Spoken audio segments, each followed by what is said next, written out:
I'm Martin and you're watching LivingWell TV. In this video today, I want to talk about something that's been in the headlines recently regarding coconut oil being as unhealthy as beef fat and butter. Is this true? Well, keep watching and find out.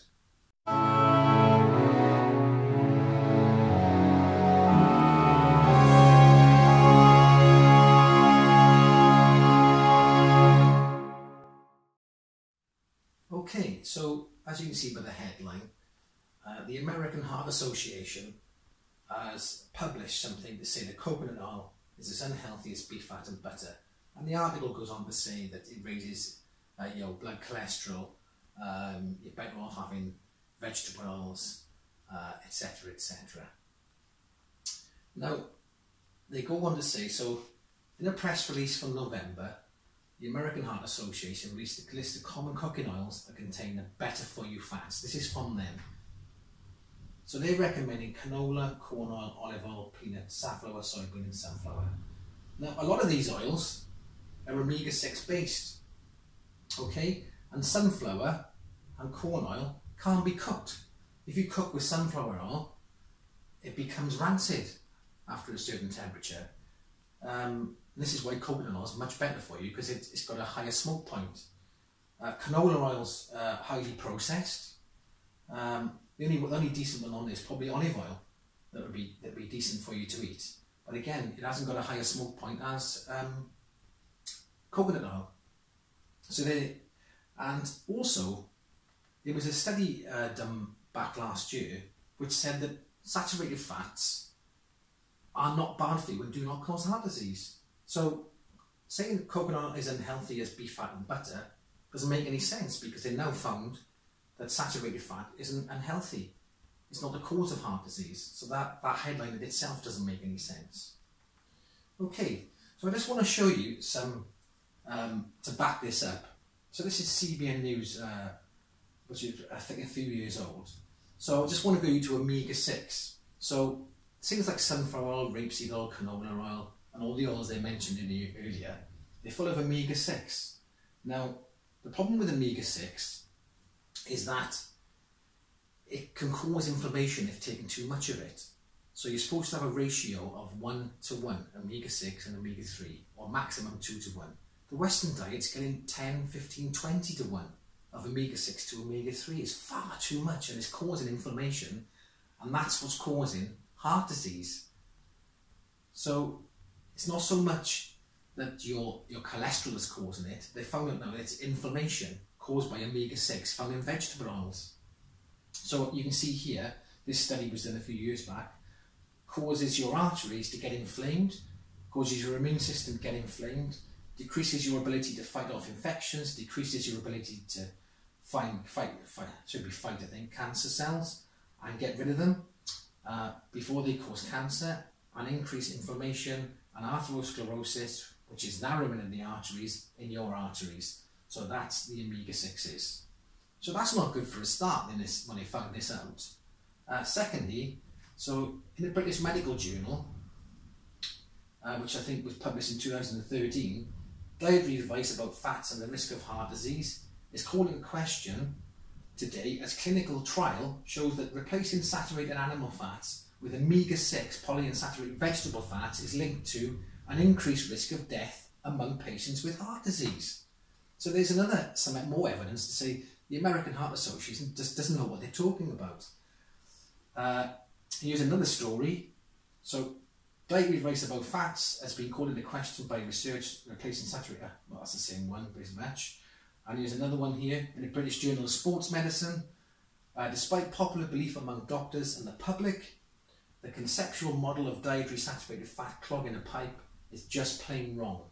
A landmark systematic review and meta-analysis of observational studies showed no association between saturated fat consumption and all-cause mortality.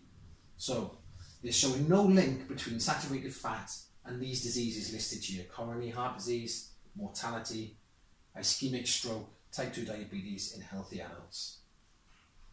So saturated. Okay, and then the next article, you can see another article on British Journal of Sports Medicine, are the consequence of replacing saturated fats with polyunsaturated fats. And this says here, more people died in this study done in Sydney, more people died due to coronary heart disease when saturated fat was replaced with polyunsaturated fat. And that's the fat full of omega-6, sunflower oil, rapeseed oil, canola oil, safflower oil, all these oils that the American Heart Association has recommended. Okay? And this guy's Mark Hyman, MD, he's a prominent physician in America, and he's saying this coconut oil bad for your cholesterol. So basically what he's saying is that while research shows that coconut oil is higher in the amounts of saturated fat and does increase total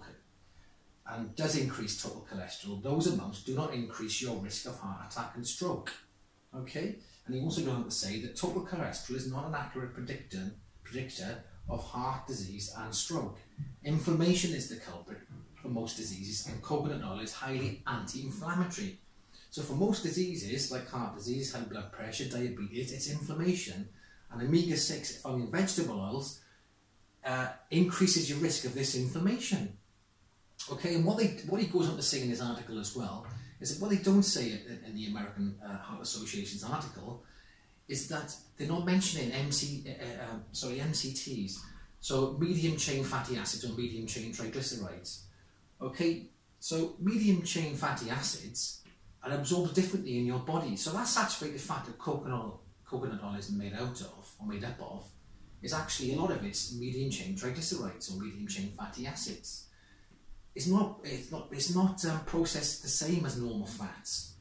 It actually breaks down much faster and goes through your body much quicker, and actually can help with fat loss.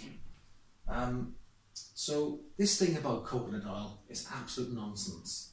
Okay, coconut oil, I recommend you use coconut oil to cook with. Look, like any oil or fat, the more of it you eat, if you eat too much of it, it's bad for you. Like anything, if you eat too much of it. Okay, but what I would recommend is sort of a rough guideline here. So for shallow frying, cold pressed coconut oil, extra virgin is even better. Okay. For omega-3, so you need to get your omega-3 to balance out that omega-6.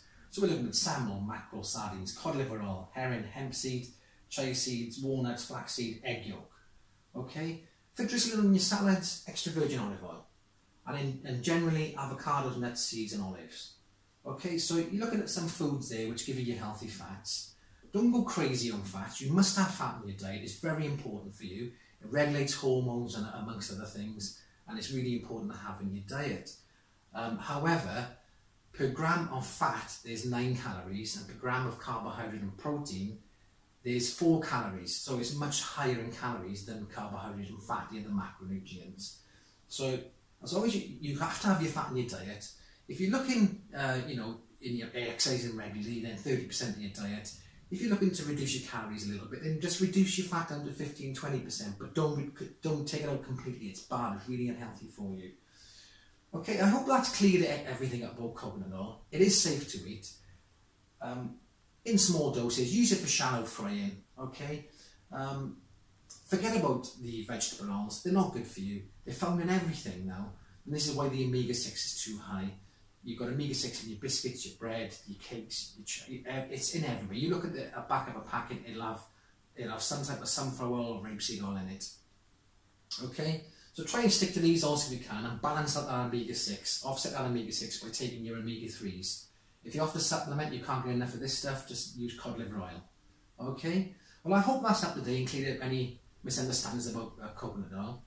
And I will see you soon. Thanks for watching. Bye.